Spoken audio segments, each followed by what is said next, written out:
Okay, ladies and gentlemen, now we have the first of our United States Virgin Islands presentations from Mr. Ken Wild. We're very fortunate to have the representatives from the United States Virgin Islands here, and the whole point of today, apart from making the presentations, was as a networking exercise as well, because I'm sure we can learn from each other. The United States Virgin Islands and its treatment of its historic sites is far more advanced than our treatment.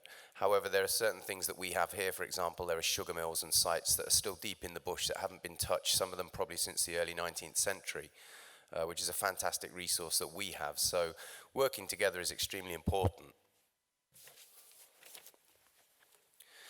Our next presenter is Mr. Ken Wild. Ken Wild is a graduate of the University of Tennessee at Chattanooga and Florida State University with degrees in anthropology and archaeology. Mr. Wild began his Park Service career in 1981 at the Southeast Archaeological Center, where he directed research on a wide variety of archaeological sites, ranging from early pioneer settlements, shipwrecks, battlefields, plantations, and numerous prehistoric sites. He has worked continuously on St. John and in the Caribbean since 1984. In 1995, Mr. Wild was designated the Caribbean archaeologist for the Park Service and stationed at San Juan National Historical Site, where he oversaw archaeological research at this World Heritage Site as well as in the Virgin Islands. In 1998, he moved to St. John, US Virgin Islands, to focus on the archaeology and cultural resource of the Virgin Islands National Park. In 2002, Mr. Wild received the National Park Service John Cotter Award for Excellence in National Park Service Archaeology. In 2006, he was also designated as the expert on the Virgin Islands rock art for a proposed UNESCO International World Heritage nomination. Ken Wild is still the Cultural Resource Manager Archaeologist for the Virgin Islands National Park and Virgin Islands Coral Reef National Monument, where he has developed a heritage education center and heads up an international intern partnership program with universities and students from the US, Europe, and the Caribbean. Ladies and gentlemen, Mr. Ken Wild.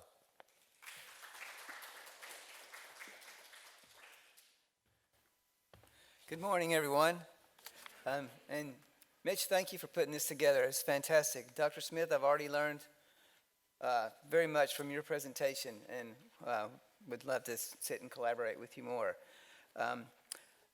So I work for the National Park Service, and I'm fortunate. I've always felt fortunate to be able to work for this agency because their mission is to preserve and protect the cultural and natural resources for the public. Given that, I'm going to just dive right in. I hope the paper I present today will foster some ideas between the two islands or islands, and hopefully I can spark some interest in collaborating as well. So with that, just a quick, brief overview of what the Park Service looks out after in the islands. We basically have two parks. There's the Virgin Islands National Park, and then there's the Coral Reef National Monument, and then we also have Hassel Island as well, which is just off Charlotte-Omley Harbor there. Within the park's boundaries, there are hundreds of historic structures. They make up a complex landscape of historic archaeological sites that date from the 1600s into the 20th century.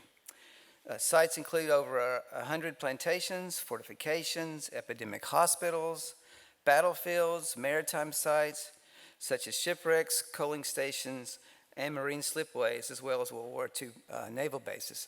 And of course, all of this is very similar to what the British Virgin Islands as well preserve. So over the last 18 years, the Virgin Islands National Park has partnered with many universities and nonprofit organizations and other government agencies. Excuse me. Get my system down here. To grasp a greater understanding of these resources and their preservation. This paper is going to try to highlight some of these partnerships and some of the results from the ongoing efforts to define the complex historic landscape and the historic stories that have helped shape and preserve the island's heritage. The paper is also designed to highlight research potential for possible funding opportunities and for universities, and also to kind of demonstrate how students can come into the park. And hopefully this will also give the British Virgin Islands some ideas, as well as to foster these kind of relationships with universities and students. One of the things that I find interesting about working here in the Virgin Islands is that I've had the ability as a government agency to be supported by private donations. So pretty much all of what we do is through private funding, even though we are the federal government, which is very, very unusual.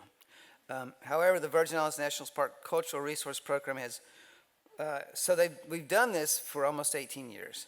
And it's worked out really well because through the Friends of the Park, this nonprofit organization allows those individuals who love the local heritage, who want to find a way and means to support these heritage, to be able to donate to it.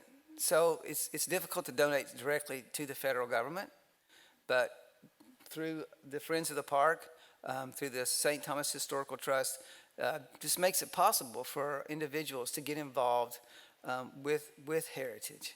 And to be honest, we wouldn't be doing anything if it wasn't for these private donations, even though you would think the federal government would be that, even with its mission, but that's not always the case. However, they do support these kind of efforts in trying to provide this individual funding, and we're even reaching out to local businesses. We have one company that makes reproduction artifacts. All of the profits go to supporting college students, preservation. So it's I think it's a unique approach, and something that I would like to discuss with any of your nonprofit organizations as far as preservation goes. So where am I? So with this program, we're able to house the students when they come. We're able to support all types of projects, including preservation, research, survey. So it can branch out in all different directions. There's no limit as to what we can undertake. It's just limited to our imagination as to how we can preserve, educate, protect the resources in the park. This partnership has not only made it possible to make strides in research and preservation efforts without all the red tape, but it's also brought about community awareness, and this awareness, because they've invested their time and efforts into the program, they feel vested in their own heritage. So getting them involved in actually the funding of projects, and actually maybe having them out there and come out and participate certainly makes for a big difference. When this program started in 1998, there was one main goal, and that was to complete the archaeological excavations at prehistoric sites and historic sites that were rapidly being lost to erosion at Cinnamon Bay. During the investigations, Syracuse was a big help, the University of Maine was a big help, along with numerous local volunteers, graduate and doctoral students, and the student interns that were being paid for through private donations. The prehistoric work uncovered a Taino ceremonial offering site. Archaeological work at the historic site uncovered the stratified floor remains of a house occupied from the 17th to the 19th century with multiple floor layers. And one of these marked when the house had been burned during the rebellion, in 1733. So we got actual physical evidence of the rebellion. Now, one of the big emphasis of this project was to get the local school kids involved, to get them out there with us. And I was fortunate enough to have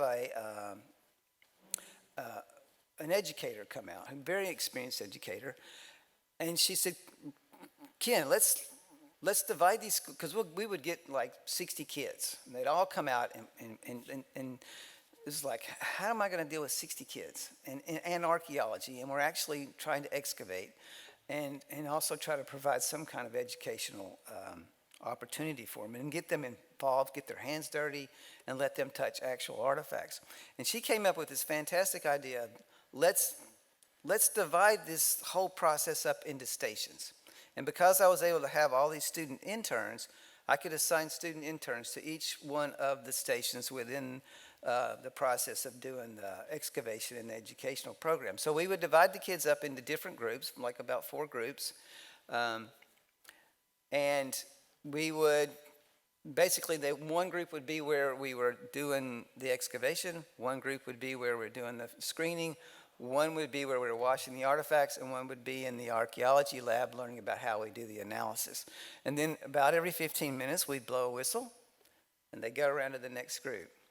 And it really, by the time the excavation was done, I think we'd had every school group on St. Thomas and St. John had come to the archaeological site, and a few schools actually from St. Croix as well. So it seemed to be very successful.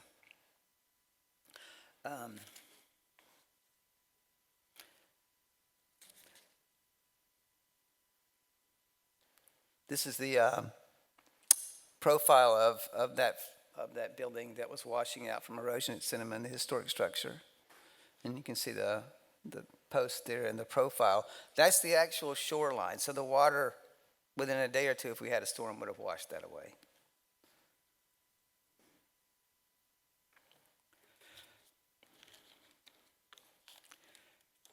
Excuse me, I'm having a shadow thing going on here.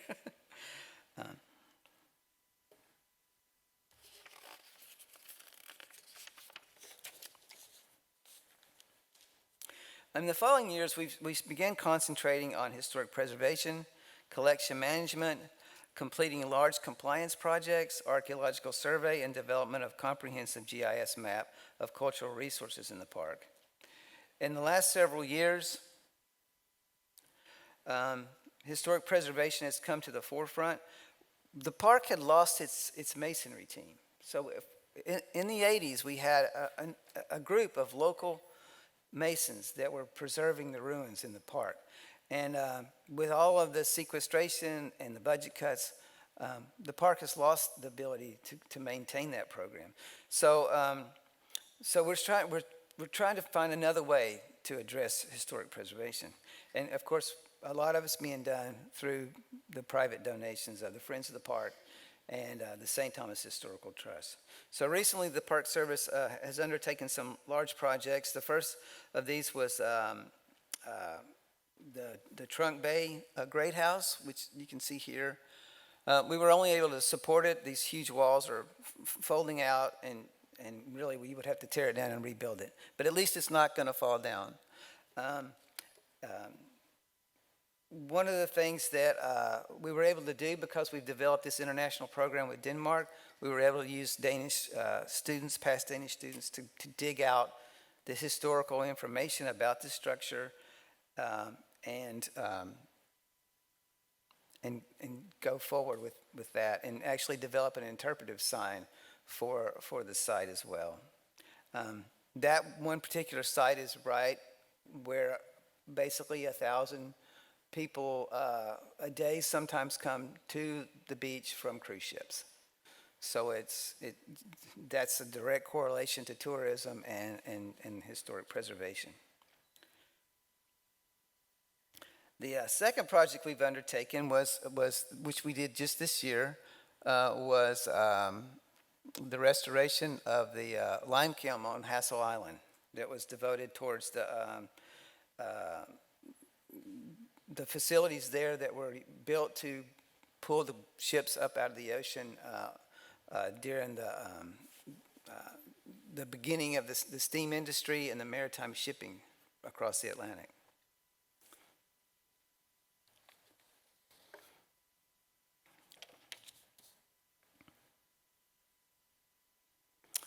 Currently, we're undergoing a large project to do metal conservation on all the artifacts that are at Creaky Marine over on Hassel Island. Supposedly, well, I've been told this is the largest and oldest marine railway in the world. I don't know if that's true or not, but anyway, that's what some of the historians have said. It was built for the Royal Mail Steam Packet Company to assist them in repairing their ships after they made the transatlantic crossing. It's one of the, I think, one of the largest open-air marine museums that I've been exposed to. So we're trying to get this up to speed because it's right across the way from the cruise ships that come to St. Thomas, which on any given day we could have upwards of 20,000 people visiting the island. So there's a great opportunity to enhance that historic aspect of the island, and so people don't just go away with just that.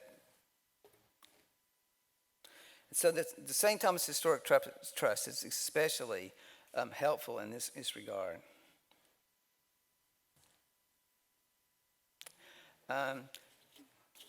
Currently, the Friends of the Park organization is dedicated to preserving the historic metal artifacts there, and as well as the trust. So it's a cooperative agreement. I've gotten both of well, they've actually done it themselves, but they've come together to work together to support these types of efforts.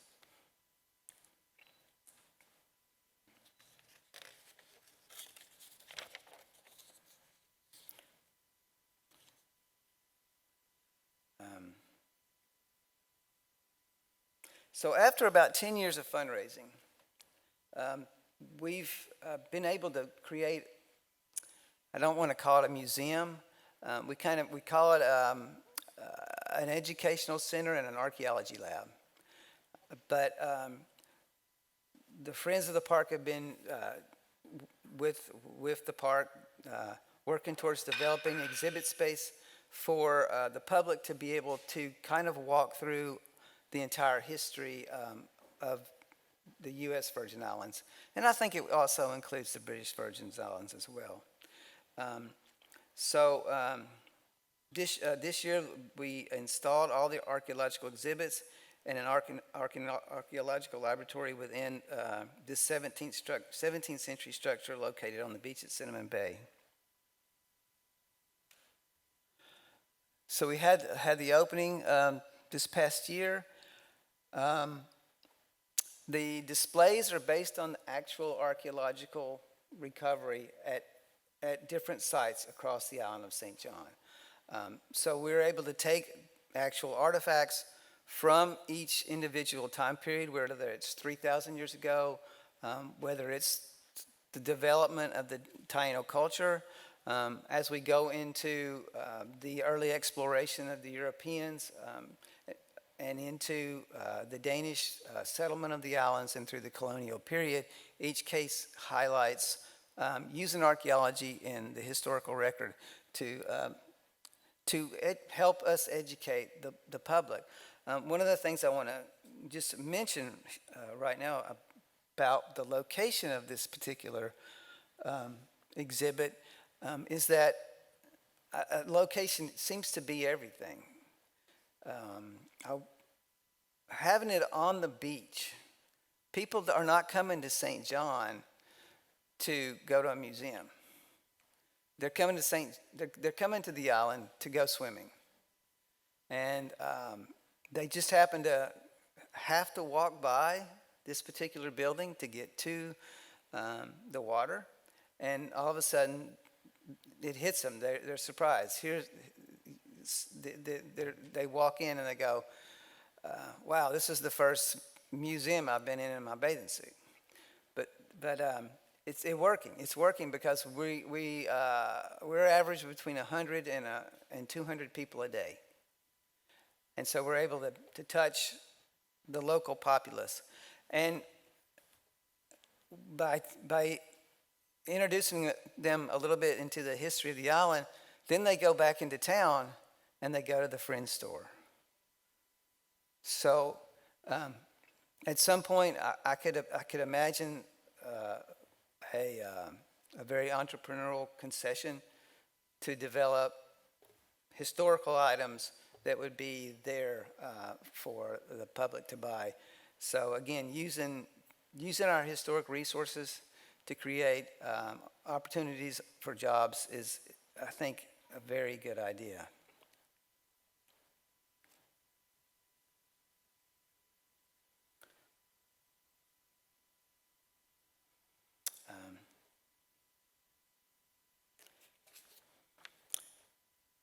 So having the exhibits in the archaeology lab is very helpful.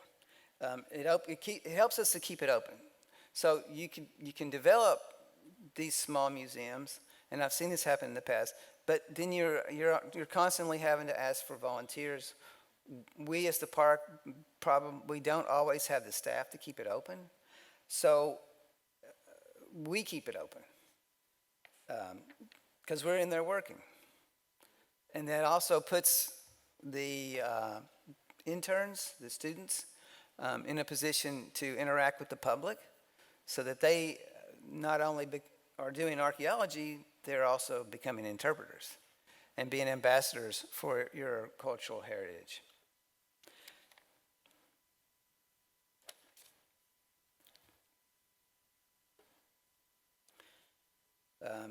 Just as a side note for students that may be interested in coming and working in the park, we also have an archive and a collections and management building as well. One of the things we had to seriously consider when developing this particular type of approach was we are on the beach. And as we all know, we have hurricanes. And so one of the things that we did in the design of this particular exhibit space was that we can get it all out of there in about an hour and a half. So just something to take in consideration if you think about doing something like this near the ocean. But once again, that's where your business is. That's where your large portion of your visitors are going to.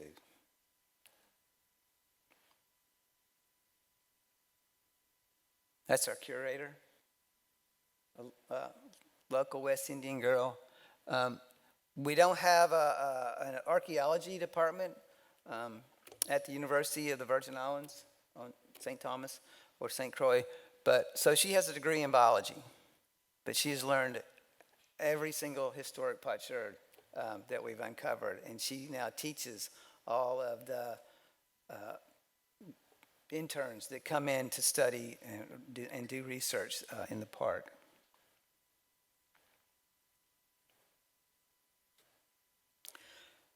One of the largest compliance projects undertaken in the park is underwater. I mean, we have more submerged land than we do land. And especially since the creation of the Coral Reef National Monument by Mr. Clinton in 2001. So the Friends organization obtained funds to recently install, not recently, but to install mooring buoys. I think a company from the BVI has actually helped us put these 300 and some odd mooring buoys in. And of course they will protect the seagrass and the coral reefs. You can't anchor in the park anymore. You have to tie up to these buoys.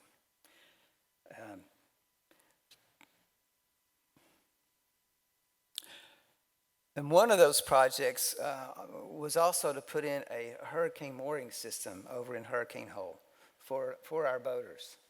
And this is also a no anchoring zone, but fortunately the Friends of the Park were able to support the East Carolina University to come in and help us identify any cultural resources that could be impacted before we actually put this mooring system in. So we ran the magnetometers, we did the side scan sonars, we ground truthed the anomalies, and we got the mooring system in, thanks to the Friends of the Park.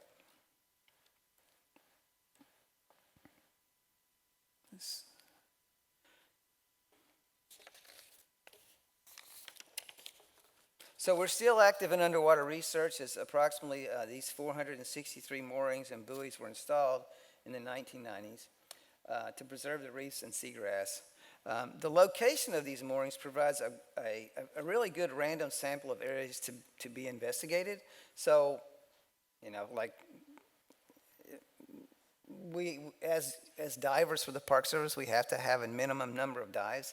I constantly have places I can go to actually do research in order to get my minimum number of dives in, to go and check out each one of these mooring balls that were put in, and to see if there are shipwrecks. And we have found cultural resources by going out and doing the surveys around each of these buoys.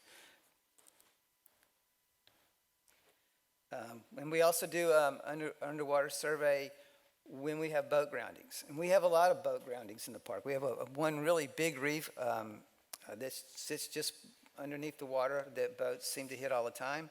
And one of the basic fact remains, if boats keep hitting that reef, they've been hitting that reef for a long time. And it's proved, it's worked out well. So I end up going out there with the biologist and doing the surveys along with the biological team, and then we do all the mapping and research that goes with it.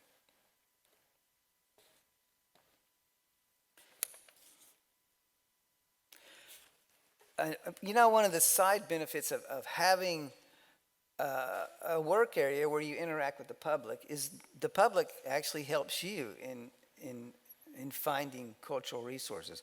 Sometimes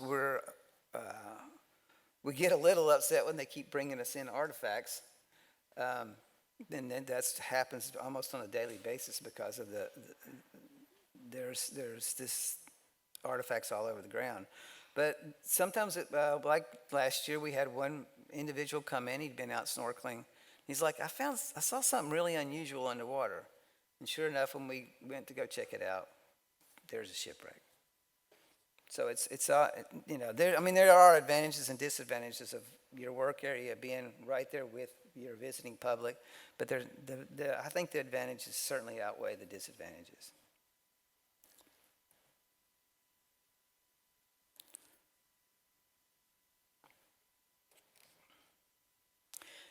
In the 1970s, Hassel Island became part of the park, but it wasn't just until a few years ago that the island's historic resources began to be excavated from the jungle and studied in the Danish archives through an international internship program, the Danish program.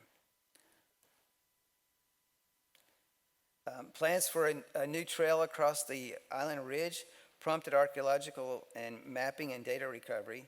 This research started at the island's leprosarium, where thousands of artifacts were scattered across the surface. I've excavated a lot of historic sites. I've never seen a site that had so many broken sherds. We literally picked up a pickup truck load full of ceramics, and I have a theory of why.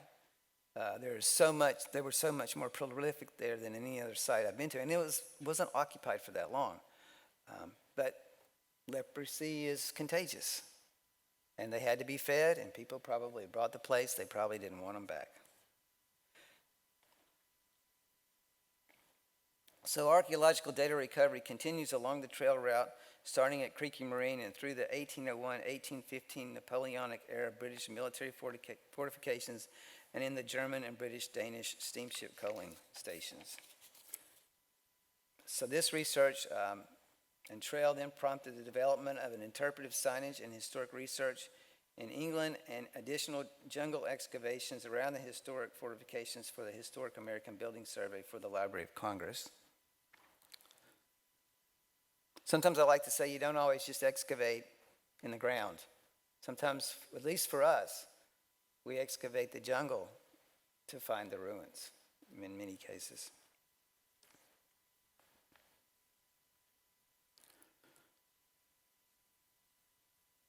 Today, the island's heritage is being enjoyed by hundreds of visitors, which may soon include thousands from the cruise ship industry that's just right across the bay. 15 years ago, when the park began to develop its GIS map, of known cultural sites, we immediately made use of two historic maps of St. John that were drawn by a Danish cartographer, a gentleman by the name of Peter Oxholm in 1780 and 1800. On his maps, he plotted the location of the plantation estates known to him, and since then we've rectified these maps over our GIS aerials, and we began to discover new historic sites that had yet to be located and identified. These maps demonstrated that more information needed to come from the original sources.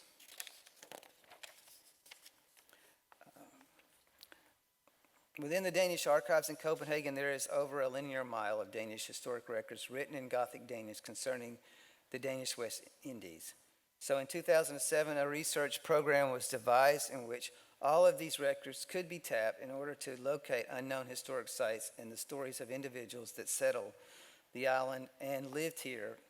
So for the past 8 years, actually now it's going on 10 years, the park has engaged in an international internship program with the Saxo Institute Department of History at the University of Copenhagen and the Friends of the Park. The history students work in the archives from February 1st till the end of June when their report is due. So they're basically volunteers for the park for all those months. During the internship, 1 month is spent in the field on St. John.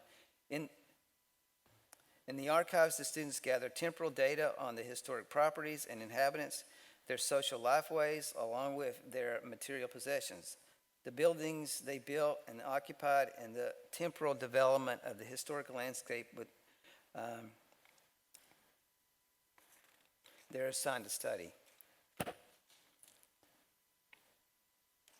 In the park, the students apply the archival data to the temporally defined historic landscape and people on it.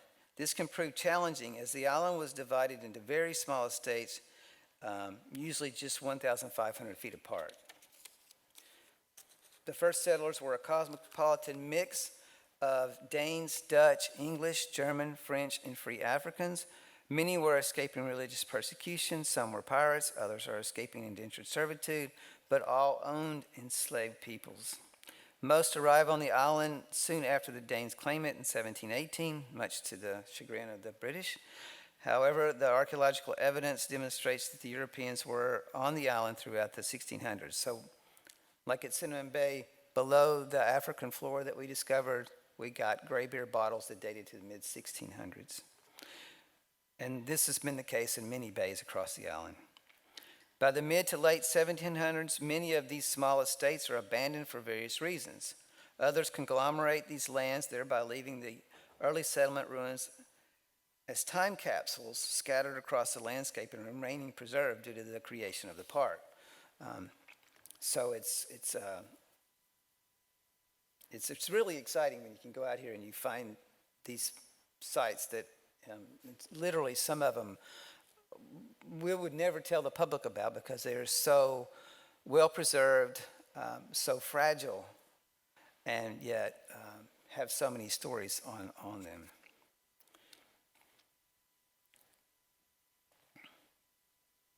So in the field, the first obstacle in the study becomes finding a person on the landscape, or whose ruins are these? This is where the artifacts, period building techniques, and landscape are matched to the archival data. Specifically, when are the individual estates in the study area are settled and abandoned, and by whom? First, the artifact assemblage of each estate is examined and a date range is defined. Each of these date ranges is compared to the archival land list that records when this site is first settled and abandoned. Temporal building techniques, type, and number of structures are also compared, along with acreage of each site and the description of their neighbors and what they owned.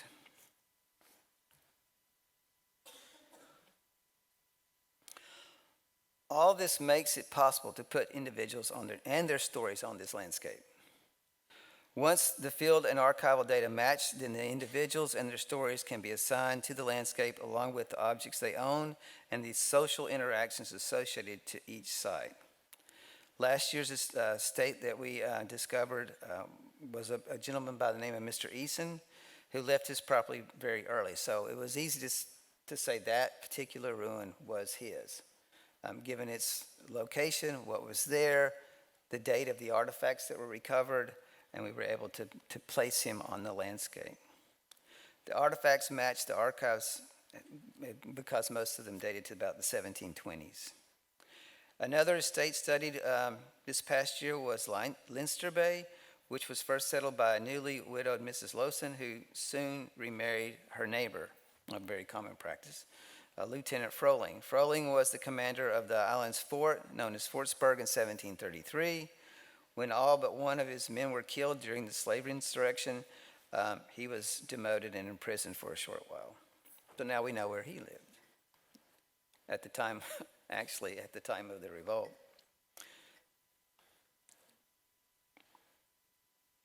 A favorite person and the most challenging person to place on the landscape was that of a gentleman named Christian Sort.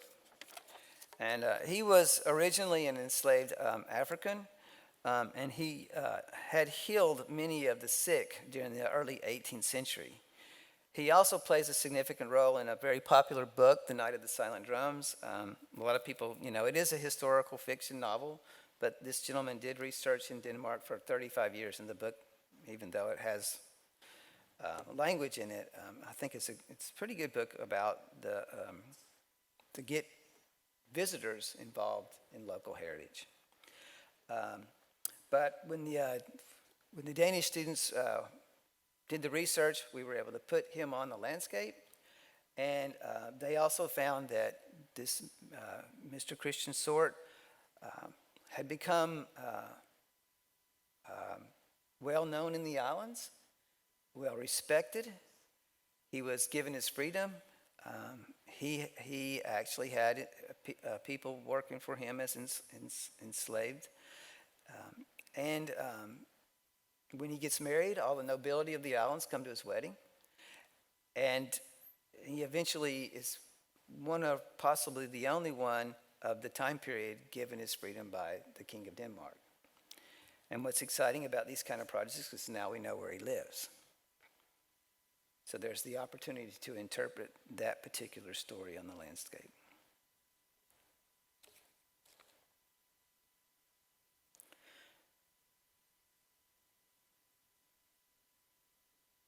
That's the sign for the trunk bay.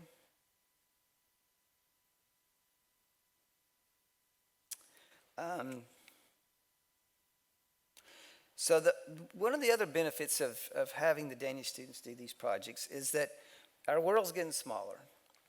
And there's Google Earth. People can go online and they can see where all of these plantations are that really weren't open up to the public before. They can get their little GPS out and they can go to all of these sites. And in the process, they can run across new sites that we know about, but maybe they don't know about. So one of the main objectives in this research is preservation. One of the main focuses is we get the artifacts off the surface. We try not to excavate because the density of the material culture on the ground is just incredibly thick. It is a great learning experience for the history students as they find the need to use archaeology in order to define the history on a landscape. I think they also like the fact that the research just doesn't end up in a report, but will also be the source that makes the interpretive signs. We've used their information to make documentaries, and possibly, hundreds of people will see this. A lot of times you write a report, it ends up on the shelf, and that's it. Oh, let me go back. So this last year, the Danish students, they got the opportunity to work with 3D cyber preservation. There's a group of folks known as SciArc. They're another nonprofit organization. They just happened to call me up out of the blue and say, "Hey, Ken, we want to do a project down there on Annaberg and Leinster Bay," and I said, "Sure." They do 3D preservation all over the world. Mount Rushmore to mosque in Pakistan. And if you go online, their site is CYARK. They team up with another group that came with them called Trimble. Trimble is one of the leading edge navigational tools you would use to map in the field using GPS. It gets you down to about 20 centimeters. So that's pretty good for mapping each one of your artifacts. The artifact that was chosen, the project area that was chosen was Mr. Frohling's Leinster Bay Plantation and surrounding historic elements.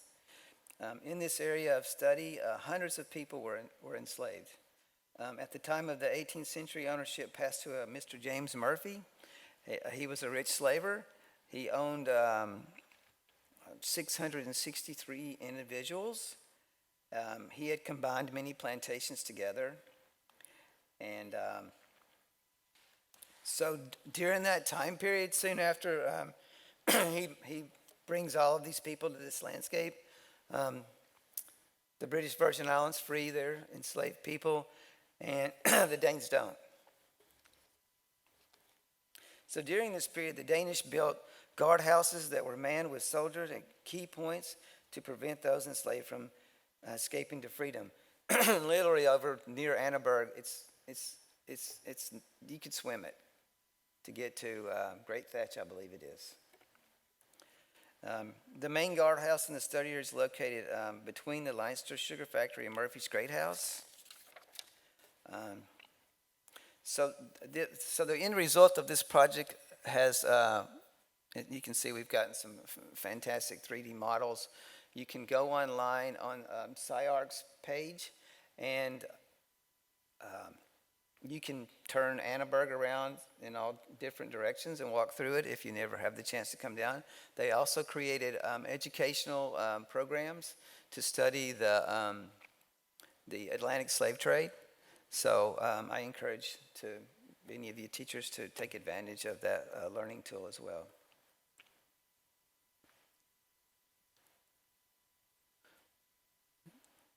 That's the Leinster Fort. 3D models. So we have that erosional problem at Cinnamon also eroded out the cemetery of those people that had been enslaved there at Cinnamon Bay. So since the 1960s, we've had human remains wash out into the ocean.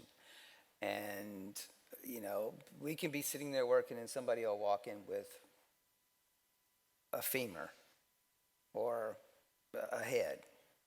And this has been going on for years. It's totally natural. I think Hugo and Maryland have expedited the erosional process.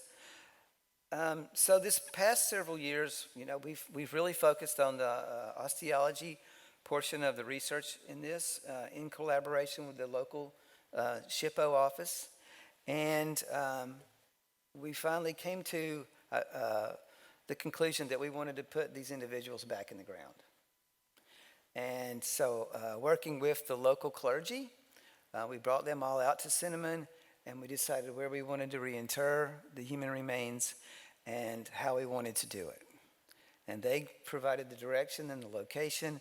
And so we ended up building an ossuary.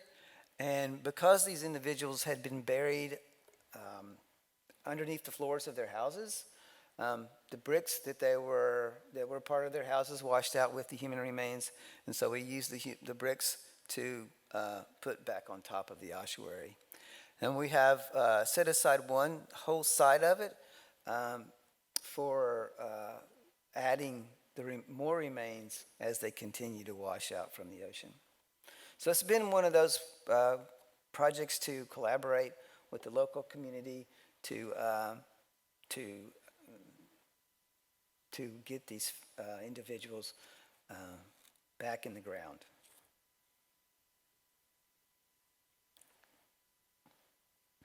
I need to touch on prehistory a little bit. I know this conference is dedicated to historic archaeology, but it's, how do I want to put this? The other day I had a woman walk in the lab, and her grandmother had been a medicine woman in the Dominican Republic. And she knew she was Taino, and she walked in and she was just thrilled that we had said something about her heritage and her culture. And she was also African American too. And it touched me, and one of the things that we've discovered in our excavation of prehistory at Cinnamon Bay is that we're not isolated, just like we're not isolated now. A lot of our artifacts are coming from all over the Caribbean. They're coming from down south, Colombia. We just did a master's thesis on the gold that we recovered that would have been used for inlays for some of the zimmies. We're discovering that a lot of the designs are coming from anywhere from Anguilla to the Dominican Republic. Many of them are coming from the Dominican Republic. Many of them are coming from Puerto Rico. So we're seeing and we're focusing on bringing in researchers from different islands across the Caribbean to really tie us together, not only in the historic research that we're trying to attempt, but also in the prehistoric as well, because we've been connected for a long time. And as we all know, we can, well, I know from St. John I can see St. Croix. I can see Puerto Rico on a clear day, and you can see all the way down to Virgin Gorda. So we've always been interacting throughout time. And I think that's something that we should all, take with us when we're doing research, that we're not singled out. Oops, wrong button.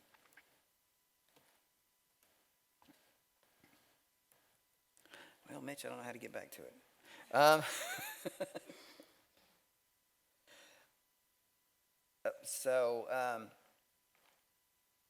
One of the things we're trying to work on right now is we're trying to get a local high school archaeology group, club, whatever it may turn out to be. And one of the things I've discovered in the process of trying to develop this local awareness of getting local kids involved with their heritage and history is that you have to find something that interests them. You've got to find the subjects that jump out at them. And one of them that really works, and one of them that we all share historically in our past, is privateering and piracy. I don't know what it is about it, but you mention that, and you get students, they perk up. And recently in the park, we have discovered sites that were probably devoted to individuals that were engaged in these types of activities. And I'm hoping that it's going to, any means that we can use to get kids excited about history, heritage, archaeology, I think is a good idea. So with that note, I'll end my presentation. Thank you. Any questions?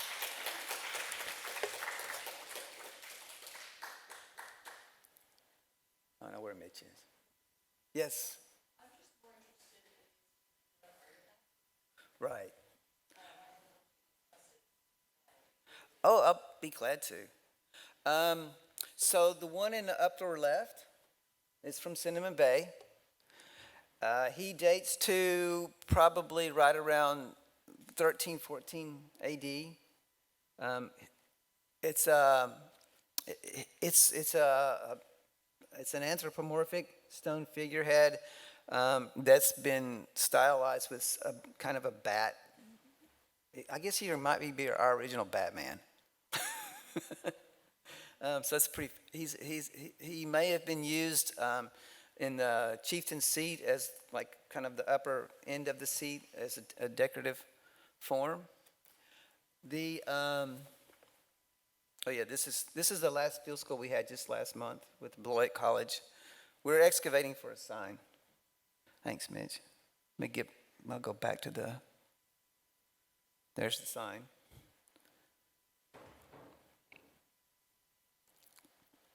Oh, we recently just had the Secretary of Interior here last week. So here she is. We have a group of fourth graders at the archaeology lab. They're screening, they're watching artifacts, they're learning about history and heritage. So we're still continuing these programs, and it was great. She asked them questions about what they were doing, and I was holding my breath, and they came back right with the answers that they'd just been taught by the interns that were working with them.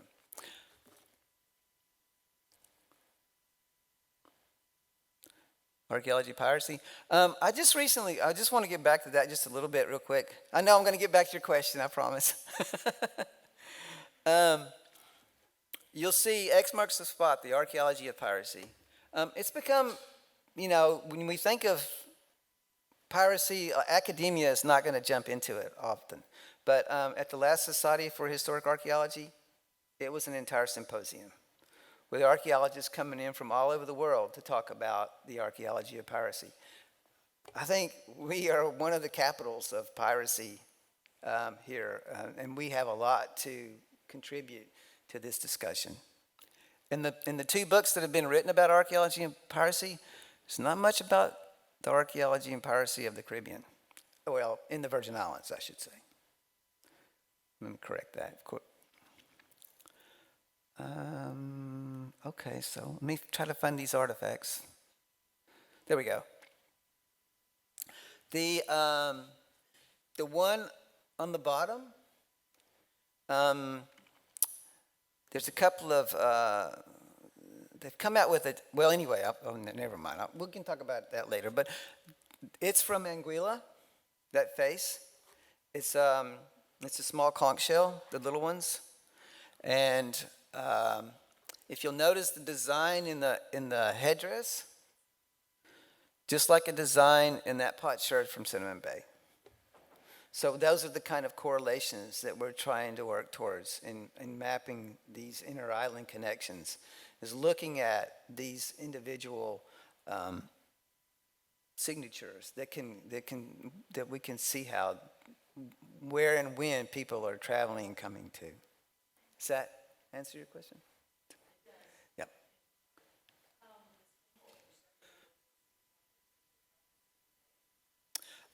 So the bottom sherd on the bottom left, and then matches the Anguillan gentleman's headdress. But that design is also found, in Dominican Republic as well. Anyone else? We're good? All right. Thank you very much, Sure. Mr. Wild.